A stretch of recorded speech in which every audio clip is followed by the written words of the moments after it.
സിനിമക്കാർ ഈ കഥയാണ് നമ്മൾ പഠിപ്പിച്ചത്. എനിക്ക് ദേഷ്യം വന്ന് ഈ സിനിമക്കാർക്കെതിരെ ഒന്ന് ദുആ ചെയ്യാനൊക്കെ തോന്നാറുണ്ട്. റബ്ബേ, ഈ ഖൗമിനെ ഇങ്ങനെ പഠിപ്പിച്ചത് അവരാണല്ലോ. ഓരോരോ സിനിമ കൊണ്ടുവരാൻ, എന്നിട്ട് ഇതിവൃത്തം മുസ്ലിം കുട്ടികൾ അമുസ്ലിമിന്റെ കൂടെ പോകുന്നത്, എന്നിട്ട് ഈ മിക്സ്ഡ് മാരേജുകളൊക്കെ വർദ്ധിക്കുമ്പോൾ നമ്മുടെ സോഷ്യൽ ഇന്റഗ്രിറ്റി. എന്തൊരു വിഷമം, എന്തൊരു വേദനയാണ്. അള്ളയും പടച്ചോനും തിരിയാത്ത കാഫിറുകളാണ് ഈ പറയുന്നത്. അവർക്ക് പരലോകം എന്താണെന്നറിയോ, ജീവിതക്ക് എന്തിനാണെന്നറിയോ, ആരാണ് ഉമ്മ വാപ്പ എന്നറിയോ, എന്തിനാണ് ജീവിതം, എന്താണ് ഖബർ, എന്താണ് റബ്ബ്, ഇതൊന്നും തിരിയാത്തവന് ഇവിടെ മിക്സ്ഡ് മാരേജുകൾ വേണമെന്ന് പറയുന്നത്. മുസ്ലിമിനത് പറ്റുമോ?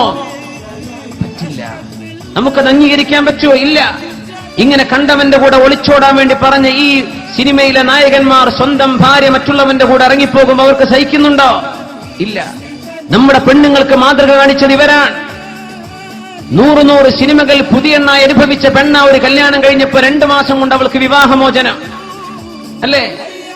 ഒരുപാട് സിനിമകളിൽ കണ്ട പെണ്ണുങ്ങളെ മുഴുവനും ചാടിച്ചു കൊണ്ടുപോകുന്ന അഭിനയം നടത്തിയിട്ട് 100ഉം അതിനപ്പുറവും സിനിമ അഭിനയിച്ചു എന്ന് മേനി പറഞ്ഞ് നടന്ന് സ്വന്തം ഭാര്യയെ കൊണ്ടു നടക്കാൻ പോലും നട്ടലില്ലാത്ത ഇവരാ ഈ സമൂഹത്തിന്റെ കല്യാണത്തിന്റെ പേരിൽ മാതൃക കാണിക്കാൻ വന്നത്. അവർക്ക് കുടുംബ കോടതി കയറി ഇറങ്ങണം അല്ലേ? വിവാഹമോചനം വേണം.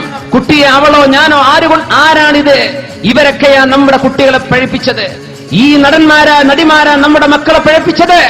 അവർക്ക് സ്വന്തമായി യാഥാർത്ഥ്യമുള്ളൊരു ജീവിതം നയിക്കാൻ പറ്റിയിട്ടില്ല. എന്നിട്ട് നമ്മുടെ സമൂഹം ഇത് കണ്ട് പഠിക്കുക, നമ്മൾ ഇത് കണ്ട് ആടുകയാണ്.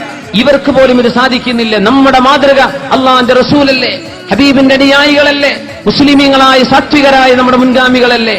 എന്നിട്ട് നമ്മൾ ഇതൊക്കെ മാറ്റിവെച്ചു. നമ്മൾ സിനിമക്കാരന്റെ കൂടെ അനുഭവിക്കും. ഇത് അനുഭവിച്ചേ പറ്റൂ. അള്ളാഹുവിന്റെ റസൂലിന്റെ മാതൃക നമ്മൾ പിഴവാക്കി. വിശുദ്ധ ഖുർആനിന്റെ മാതൃക വേണ്ടാന്ന് വെച്ചു. ഖുർആൻ ഒത്ത് നടക്കുന്നില്ല.